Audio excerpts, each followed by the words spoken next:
is being live streamed and is also being recorded. So just that you are aware that the meeting is being live streamed and is being recorded.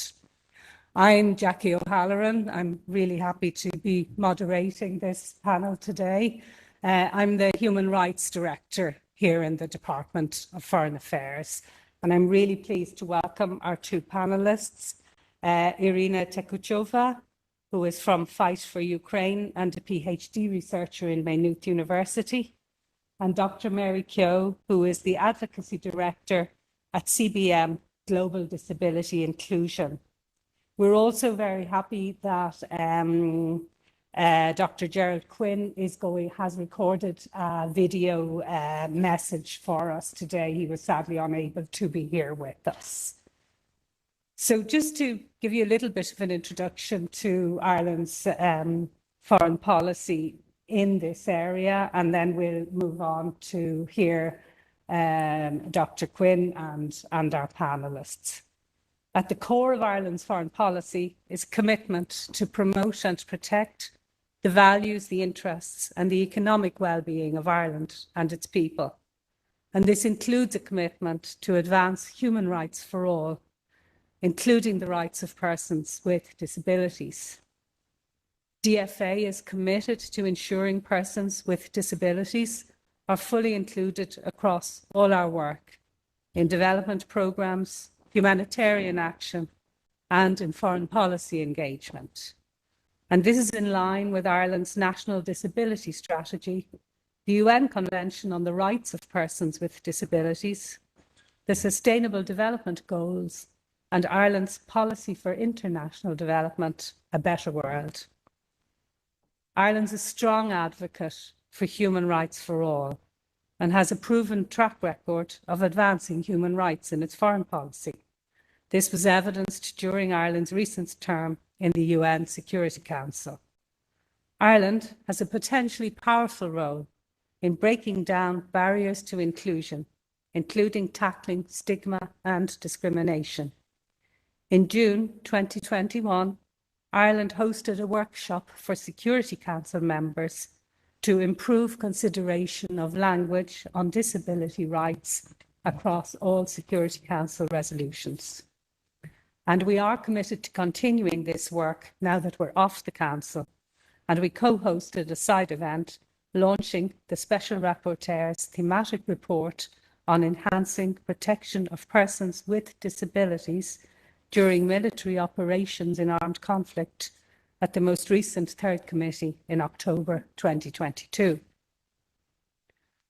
The need to advance the rights of persons with disabilities is especially urgent in the aftermath of the global pandemic and the ongoing impact of the war in Ukraine on those most vulnerable, including women and girls with disabilities, and those living in fragile and conflict-affected contexts. Without concerted action, reversals in gains in the SDGs will disproportionately affect persons with disabilities. Although we've made progress in advancing the rights of persons with disabilities, including internally through the launch of a gender equality, diversity and inclusion policy, and ongoing efforts to ensure that our human rights engagement, development and humanitarian work is disability inclusive, we have more to learn, especially on the challenges related to collecting data, assessing and measuring results, and progressing disability inclusion in fragile settings.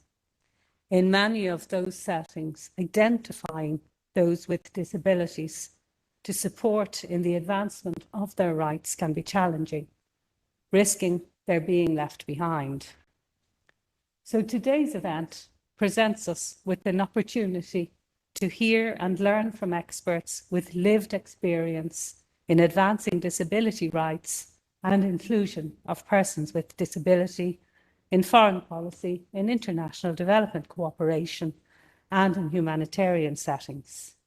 And it's also an opportunity to deepen understanding of how disability interacts with vulnerability in crisis and conflict settings, and how humanitarian, development, and human rights efforts across the diplomatic and development spaces can be leveraged to advance rights of all.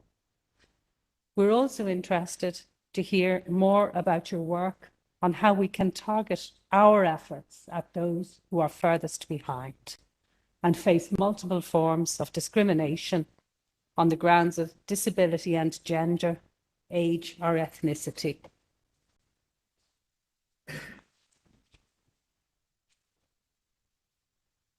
So I would now like to introduce the video by Dr. Gerard Quinn. Dr. Gerard Quinn is the UN Special Rapporteur on the rights of persons with disabilities. And though I haven't met him personally, he's a very good friend and very well known to the Human Rights Unit in the Department of Foreign Affairs. He has been the UN Special Rapporteur since October 2020. A graduate of Harvard Law School, the King's Inns and the National University of Ireland, he formerly held a chair at the National University of Ireland, where he founded and directed the Centre on Disability Law and Policy. Internationally, Dr. Quinn has served as first Vice President of the European Committee of Social Rights, the Council of Europe, where he helped develop its jurisprudence on the rights of persons with disabilities and older persons. He led Rehabilitation International during the drafting of the UN CRPD and also served as the lead focal point for the global network of national human rights institutions during much of the negotiation. He has won 3 Lifetime Awards for his international disability work. So we'd now like to hear from Dr. Quinn, and we're very, very grateful to Dr. Quinn for having made the opportunity to speak with us today through our wonderful new technology.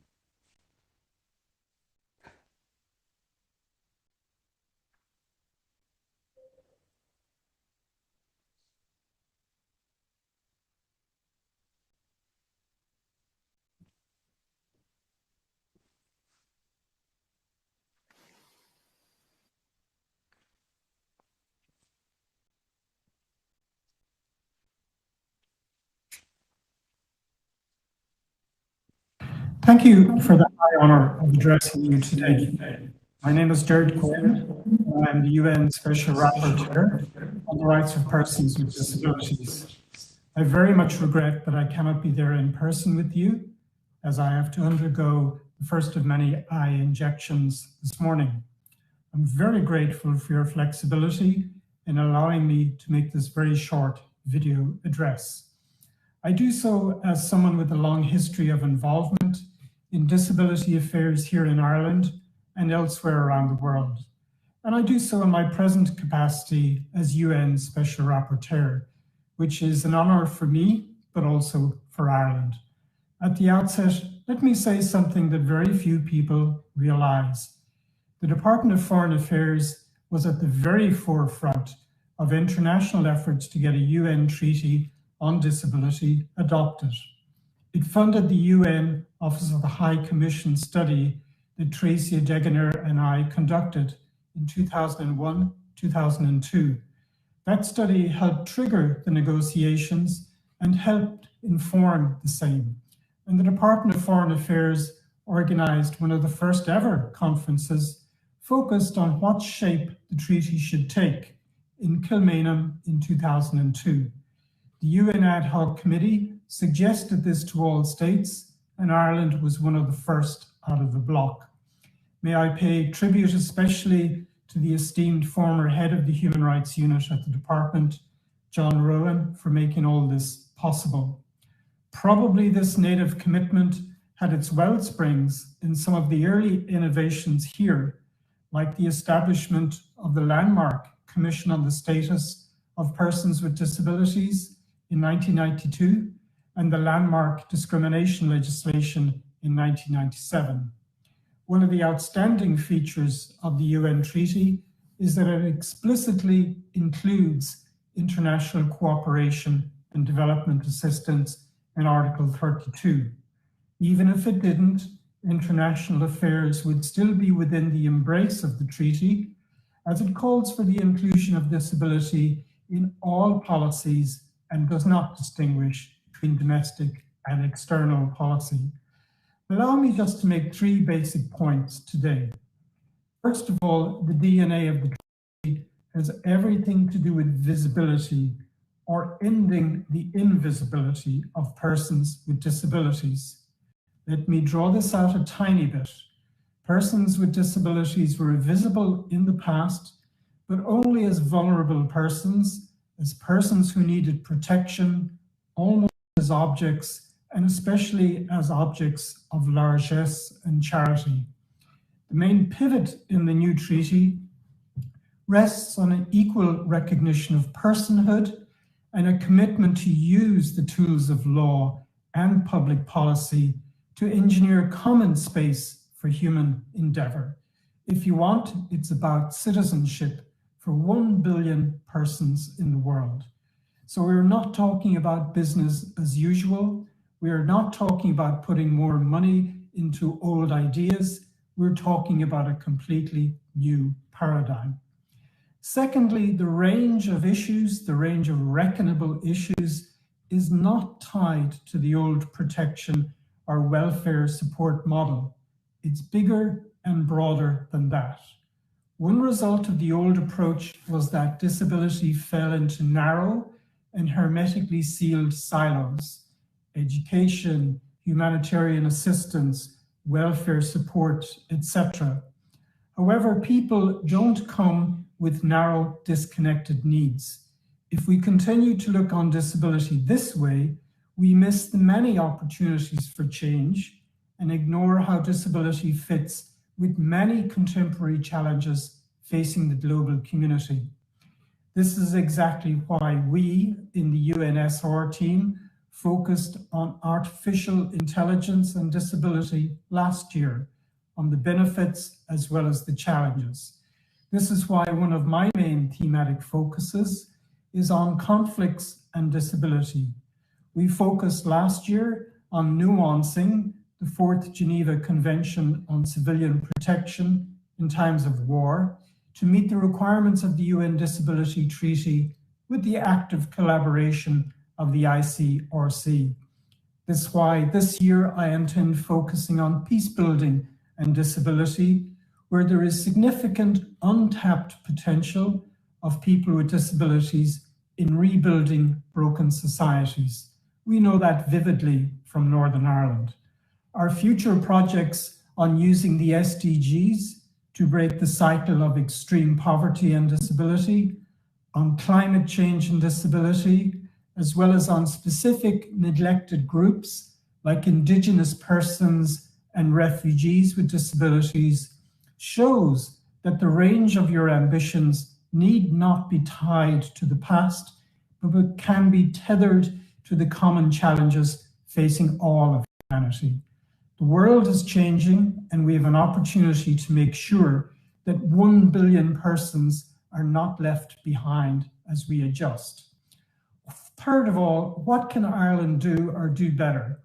I don't need to tell you that Ireland punches way above its weight in multilateral fora. When Ireland speaks, others listen. This presents an opportunity to make a real and visible difference. Our many impactful forays into the international disability field have been episodic in character. That's not a criticism, just an observation. We can draw inspiration from other foreign ministries. 2 practical examples come to mind. For some time now, the US State Department has had a special advisor on disability and foreign relations. First set up under the Obama administration, this post has proven highly successful across the board, and not just with respect to development assistance. Another highly successful innovation was the appointment of an ambassador at large in the Finnish administration to deal with disability and foreign relations. This provides a public face to the Finnish External Relations Administration, which is doing very admirable work right around the world.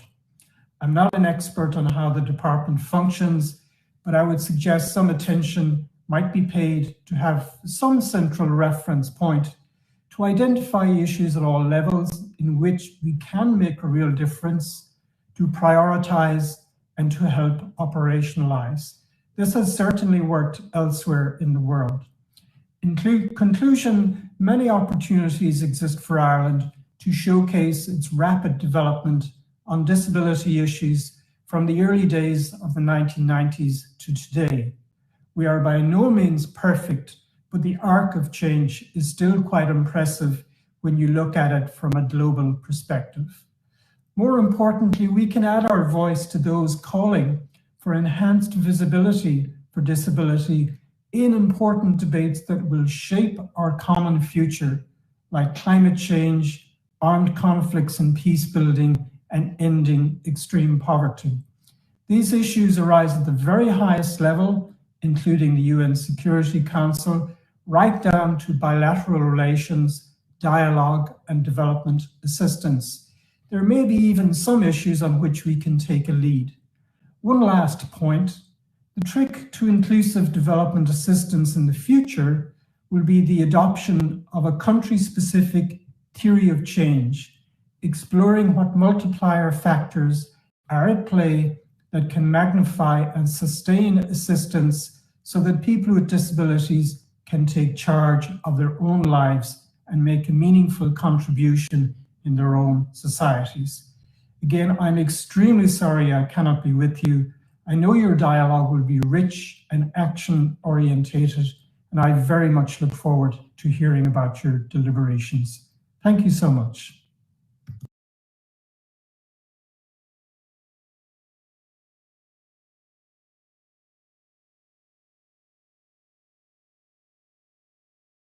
In sending a vote of thanks to Dr.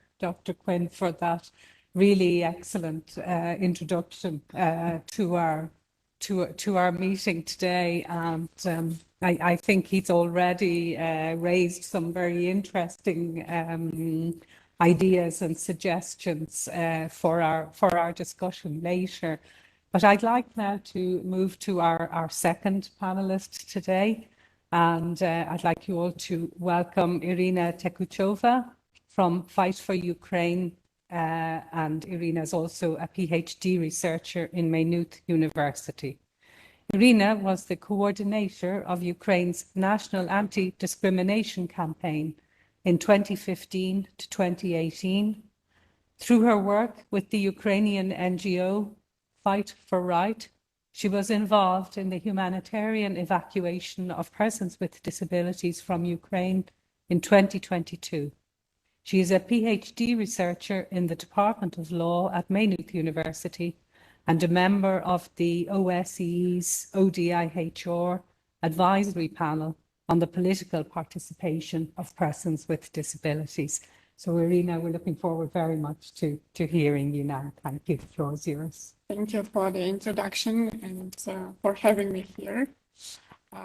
And as you said, as a PhD researcher, I explore disability in EU external action. However, last year when the war has started in Ukraine, together with international volunteers, members of Ukrainian Organization of People with Disabilities Fight for Right, I launched emergency response mechanism, and from the first days of war, we evacuated people, provided temporary accommodation, financial aid, psychological support. So information I'm going to share with you today is based not only on the open data sources, but also on my own experience.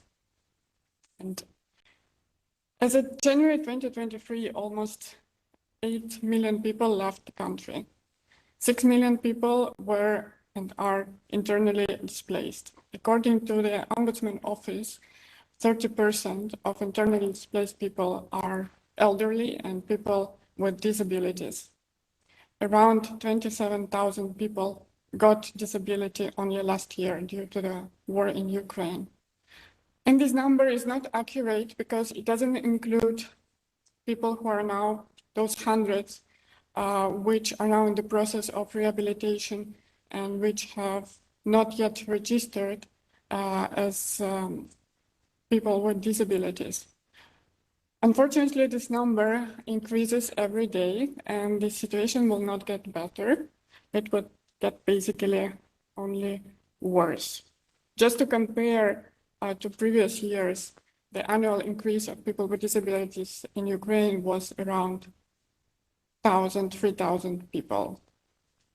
And those who recently acquired disability and internally displaced people with disabilities are even more vulnerable inside the group because they have to get used to the new environment, they have to create new patterns of movement, and basically they have to create new daily routine in work conditions and in an accessible environment, which Ukraine, unfortunately, is additionally totally inaccessible public protection facilities. And here I talk about bomb shelters, about heating points, about temporary shelters. Like all these factors keep people with disabilities deprived from the help necessary to survive in the country of war. The situation is even more dramatic for those people with disabilities who live now at the front line or close to the front line, because international humanitarian organizations do not have access to this territory, and people with disabilities living close to the front line can periodically only be visited by local organizations of people with disabilities who are capable to operate on the front line. And all these factors, international humanitarian organizations supposed to take in consideration while designing humanitarian action.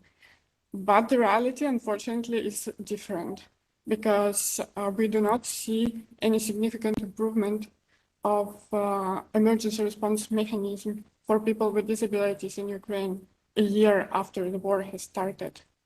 And last year, in May 2022, Fight for Right published an overview of 16 international humanitarian organizations who provided help for Ukraine. Out of this, there are main international donors, but out of 16 organizations, only 2 included people with disabilities as separate target audience for their help. What does it mean practically? Practically, it means that people with disabilities, considering that they are socially more excluded and isolated in the community, they are at higher risk to remain invisible during this identification and targeting process of humanitarian action. It means that, again, as we also all like to say, that white heterosexual middle-aged white men become the main recipient of humanitarian aid, while for others, as people with disabilities, just the conditions are not created proper to become recipient of this help. What is the solution? There are many ways to improve the situation, and one of the solutions might be inclusion of people with disabilities at all stages of the project cycle. Not only invite them as participants of the brainstorm sessions. No, they have to be part of the decision-making process at starting from project design and ending up with evaluation of the project outcomes. Now, many Ukrainians with disabilities are disappointed with those participation mechanisms offered by international humanitarian organizations, as they don't feel to be considered, heard, and they feel just to be used as numbered for the reporting purposes. So, yeah, I know that I overexceeded my time already, but just to wrap up, non-inclusive humanitarian actions is one of many reasons why at the moment people with disabilities do not feel enough support in Ukraine. And I think during the Q&A session, we can discuss more in depth other factors which influence and at the same time hamper the effective humanitarian action. Thanks.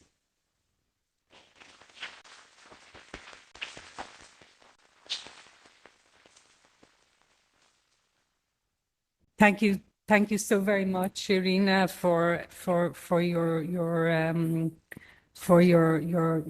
your intervention there, which I think, you know, brings it home to us in a very real way, and very direct way, the realities of what we're discussing for the people with disabilities, and particularly in conflict situations. So thank you so much for that. And I believe that, yes, we will certainly return to you when we move on to the question and answer session. But now I would like to introduce our next panelist, Dr. Mary Keogh. And Mary is the director at CMB Global Disability Inclusion. Dr. Keogh has extensive experience in working on disability rights and disability in sustainable development, and she will share her perspective on how we can better reach the furthest behind through our foreign policy.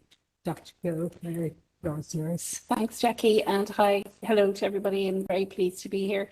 When I was reflecting on what I was going to share, I actually thought, for a change, I'm going to start from a positive perspective, but I'm also cognizant that that's actually against Irina's presentation. It's quite a stark reality, but if you're okay, I think I will just go in ahead and share, because you know, within a development setting, there has been progress made, not enough, and I'll speak to that as well.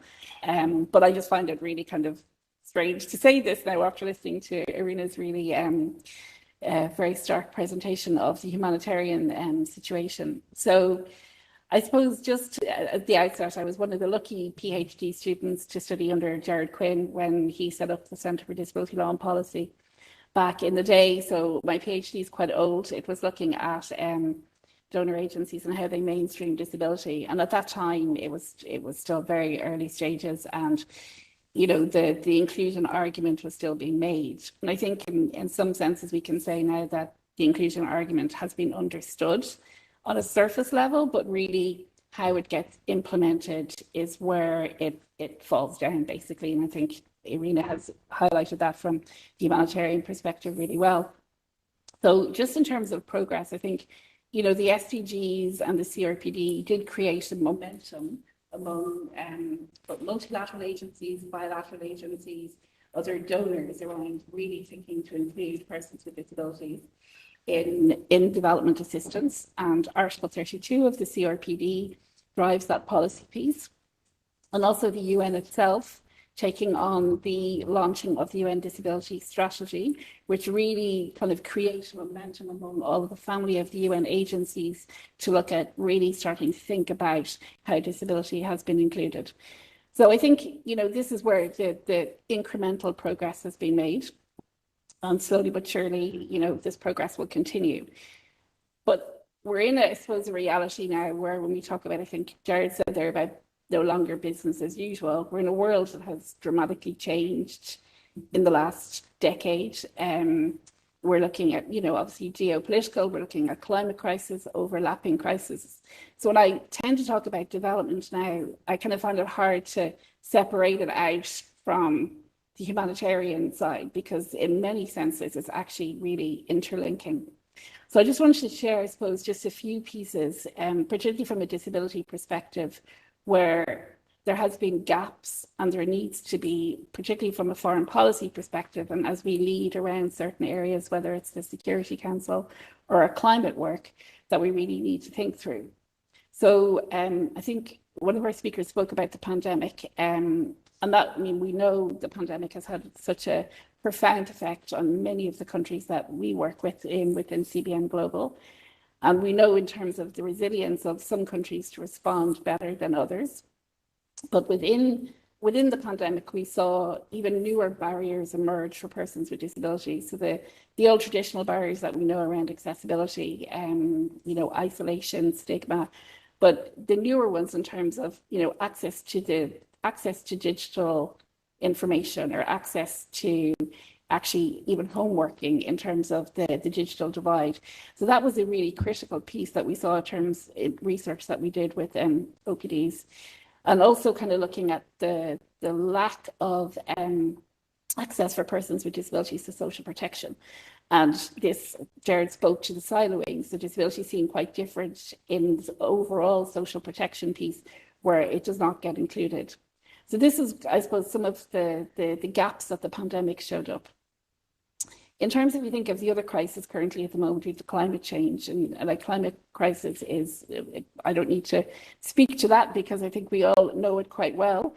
But we know that from research recently in 2022 that people with disabilities in frontline communities, similar to humanitarian situations, are those most impacted.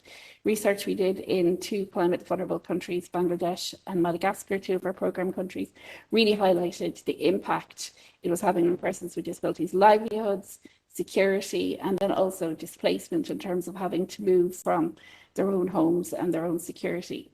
At policy level, it identifies that in terms of the NDCs, the National Determined Contributions, only 35 of the 192 states that have signed up to the Paris Agreement mentioned persons with disabilities. In the climate adaptation policies, only 45 states. So when we talk about all of these new emerging issues within the disability sector, because this is emerging from a climate perspective, it's disability again is not visible within the climate space. So there are good examples, though. There are countries like Vanuatu who have included disability as a whole section in their national adaptation policy. So I think when we think about what Ireland can do, Ireland is a leader in terms of our work around climate diplomacy and our climate work. So really thinking through how to make disability visible within that would be, I think, very helpful. And then I suppose the overlapping crisis piece that I spoke about, and I think more in our work in CBM, we're realising, as I said, we cannot always separate out humanitarian and development, and that space in between around how we do inclusion better and work with mainstream actors.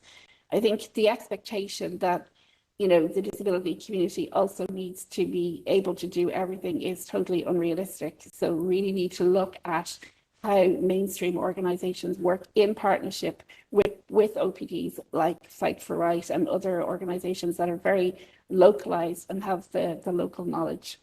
So just in terms of thinking forward, I think, the overlapping issues around social protection and safety nets, Ireland has a key role to play around that in terms of our poverty reduction, how we can think that through from a disability perspective and think it through in a more mainstream way rather than kind of thinking it specifically around disability.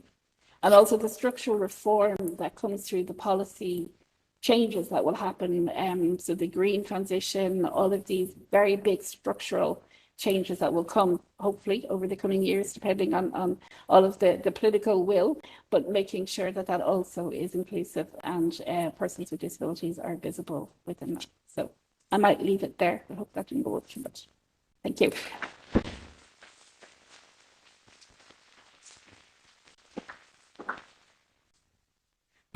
Thank you so much, Mary, Dr. Keogh, for that intervention. And indeed, I would really like to thank the organisers for having, chosen their panellists, who have all given us, I think, a slightly different viewpoint and a slightly different perspective on the question of advancement of the rights of persons with disabilities in foreign policy. But I think certain themes are emerging that we could perhaps look at in our Q&A now. We do have a nice little bit of time still left for some Q&A and to deepen the discussion a bit. So while you're all thinking about your questions, I will go ahead with a couple of points that struck me from listening to our 3 panelists. And, I think picking up particularly on what Irina said in the first instance, since that is so very immediate, it's around the 2 questions of how can the resources that are being deployed in humanitarian assistance and emergency assistance, how can they be better deployed so that they meet those immediate needs of persons with disabilities in crisis situations? And then also, what can we do to improve work around identification of, you know, because from your intervention, Irina, it seems clear that people are being missed, let us say. So what can the agencies, what can governments who are providing assistance do so that we better identify those that are in need in those extreme and those crisis situations? So we might maybe begin with that, and then I'd like to widen it a bit to some of the kind of points that Gerard and that Mary are making around that broader discussion of you know, how we can better integrate our work on disability rights with our foreign policy. But just for a start, I think it would be good to discuss this a little more.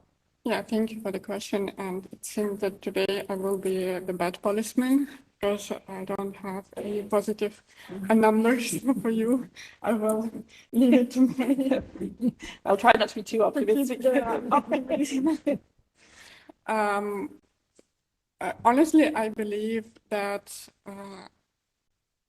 tight cooperation with, and what mentioned already Mary, with the local organization and local organization of people with disabilities can improve the situation on place, because at the moment the situation and the numbers which I will present you do not show that local organizations have enough power and capacity to act on an equal basis with international humanitarian actions organizations and to complement each other. Last year, British researchers, they made a report on how international humanitarian organizations responded to the invasion of Ukraine. And according to the report, for the first 6 weeks after the invasion, all humanitarian aid inside Ukraine was delivered by local aid groups, by local organizations of people with disabilities and religious groups. Which included around 150 pre-existing organizations and more than 1,700 newly formed aid groups. At the same time, most financial resources and technical resources are concentrated in the hands of international donors, international humanitarian organizations. UN remains the largest humanitarian donor to Ukraine, and UN Financial Tracking Service, if you go there, it's open data. It shows that in 2022, UN agency received almost 4 billion for emergency response in Ukraine, and only 0.12% of this amount was directly distributed to local organizations. This number has increased over the year. In May 2022, it was 0.003%. However, even though it increased, it's dramatically small, a low number in order to say about meaningful cooperation and participation of local organizations in humanitarian action. And none of those organizations who received direct support were organizations of people with disabilities. And here I mean, under the term organization of people with disabilities, organizations which were founded and at the moment managed by people with disabilities. At the same time, only local NGOs, they have direct access to resources. They have direct access to the community. They have, and they are more fast and operational when it comes to emergency response and evacuation. So equal cooperation rather than donor-recipient relations and empowerment of a local organization could be somehow a solution which would help to improve inclusiveness of humanitarian action. Because, yeah, like, and just another number to make it more darker for you. With few exceptions, even those international humanitarian organizations which operated before the invasion in Ukraine needed at least 5 weeks in order to re-enter, to accumulate resources and start providing the aid. So, but at the same time, I don't say that international humanitarian organizations are not effective, because they can carry out work which local NGOs cannot do, because local NGOs, they do not have enough capacity for that. For example, group evacuations. Most of local NGOs cannot do it due to lack of resources. Local organizations cannot provide and deliver aid on the non-government control areas. At the same time, Ukrainian international humanitarian organizations are capable of doing it. So tight cooperation and partnership, not, as I said, donor-recipient, could improve the whole situation, in my opinion, but maybe very good. Thank you very much, Irina. And perhaps Mary, you might like to add to that, or give us your perspectives, you know. Yeah, no, I think Irina makes some very important points, because I think, you know, in the work that we do with OPDs, and I'll speak a bit more general because my expertise is not sitting within the humanitarian side. You know, a lot of there is a real push. I mean, the CRPD talks about nothing about us without us, and Article 4, if we're going to cite all the references for it, talk about, you know, the inclusion of organizations and persons with disability in policy making, and in also helping influence around programming. So, and it is, I mean, you know, like I work for an international organization, so, you know, we're very mindful of how we do our work with regard to organizations and persons with disabilities who have better local knowledge that we have. I mean, you know, our country teams are, you know, they work in partnership with partners, and we implement through partners who we know better.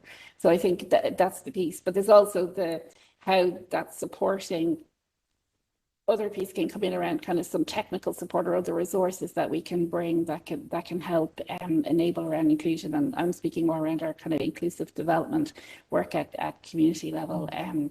But I think, you know, that is one of the big discussions at the moment, the local power shift, and how we actually really make that happen in a practical, realistic way, because you also don't want to be creating a situation where there isn't a sustainable approach to that, and that local OPDs or any other local community groups are left without support. So I think it's the big discussion piece, I think. Yeah, no, thank you very much, Mary. And clearly, you know, I think both speakers have brought out that need to balance the fact that the international NGOs have a lot of the capacity and the resources, but the local NGOs have the knowledge, and they have the access to the community to enable the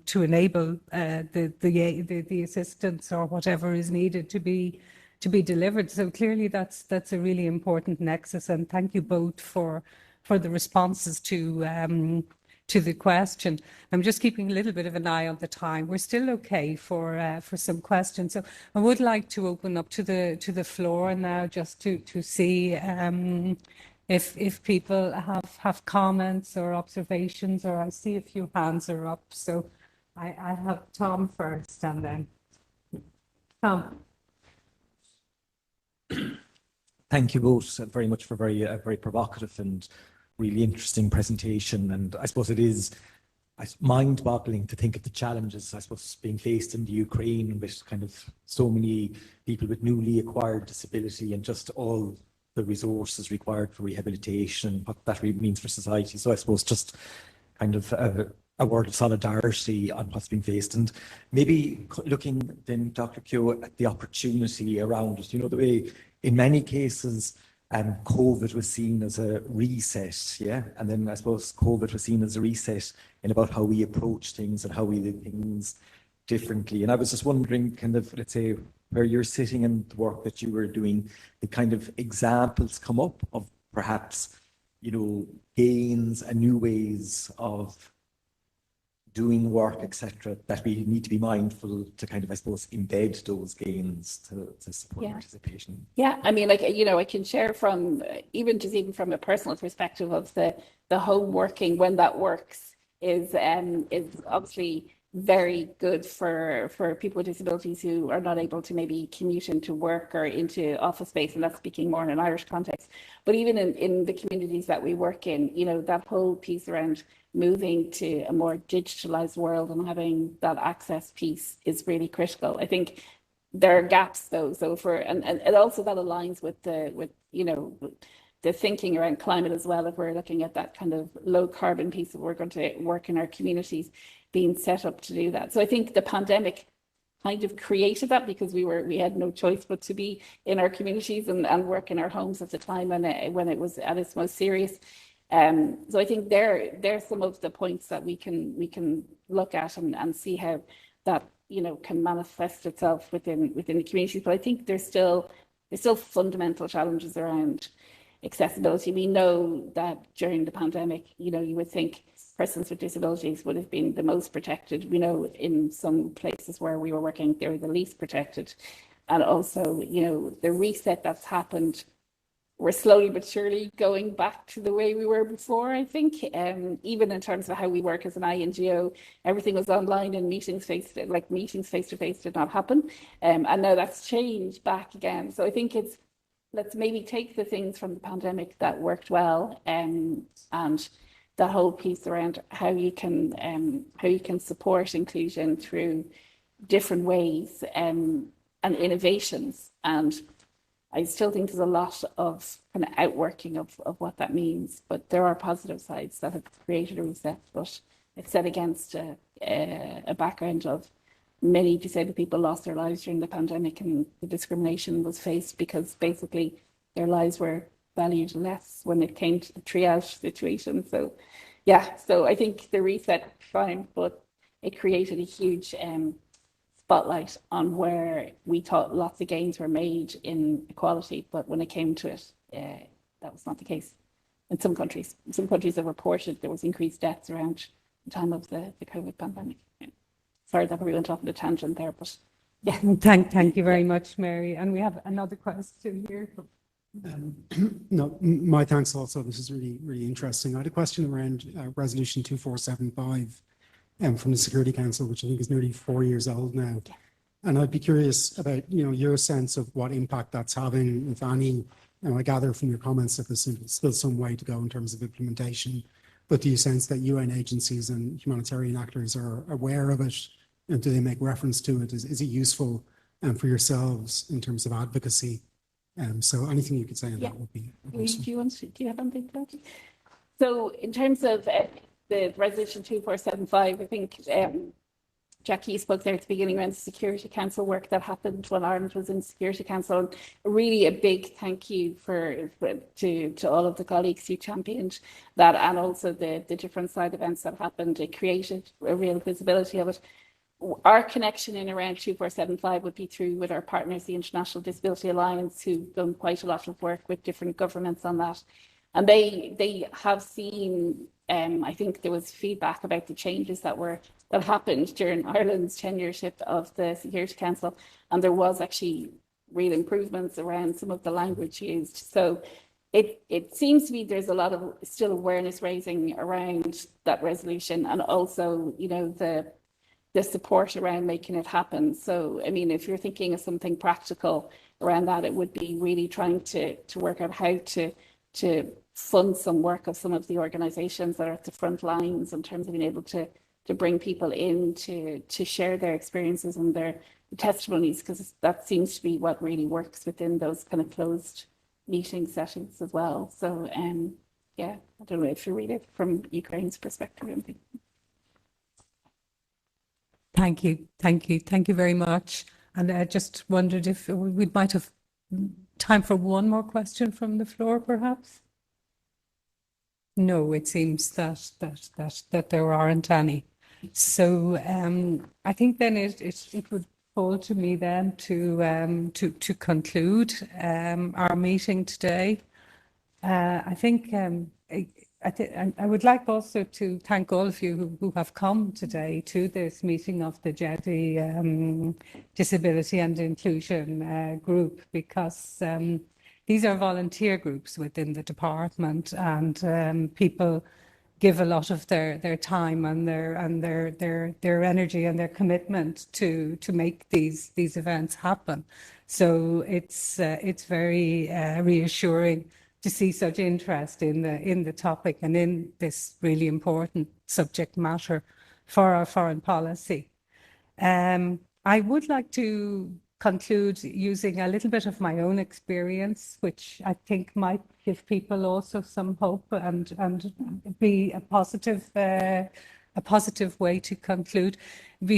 I used to be the disarmament director up to 2018, and in disarmament there is an enormous emphasis in the disarmament treaties now on the inclusion of persons with disabilities, and particularly on, and it touches again the points that Irina made, on the inclusion of the victims and the survivors of conflict situations, and of the use of wide-range explosive weapons in cities and in urban settings. And only last November, an international declaration on the use of explosive weapons in populated areas was adopted here in Dublin, and over 80 countries have signed up to that, to voluntarily limit how they use these weapons in urban settings, and exactly with that aim of not affecting civilians and not causing these terrible injuries that then people are living with for the rest of their lives. So there are some good news stories on the integration of the rights of people with disabilities into foreign policy. I think we could certainly look at the disarmament area as one where there's a lot of good examples. Both the landmine and the cluster munitions treaties refer to the CPRD and the need for countries to provide assistance to victims and survivors in line with the provisions of the CPRD. So those are just some brighter shoots in what is still, clearly an area of challenge.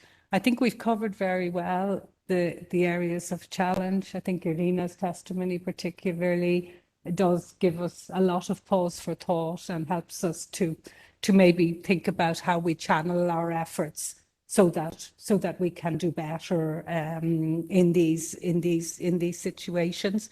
But I think we also heard from Dr. Quinn and from Dr. Keogh that there has been a lot of movement and growth in the right direction, and particularly in the acceptance of an inclusive and a rights-based approach for people with disabilities. And so that would be my takeaway from the meeting, which I hope people will share, is that while that there has been a good deal of progress, but that there are certainly important points where a lot more needs to be done. And these are, I'm happy to see we have a good few practitioners from our humanitarian and also from our own human rights units here and from the development side, and that we definitely should take the learnings from our discussion and our panelists' interventions today and bring them into our work to see how we can, improve that awareness of that intersectionality and of those needs. So again, just like to thank you all. I'd like to thank the people who've joined us online as well. I didn't say hello at the beginning. I realise I'm still after two, what is it now, 2 years of this, still sometimes there's a struggle to to remember that the audience is wider than the people in the hall. But and particularly, I'd like you all to please thank our panelists for their really excellent presentations today.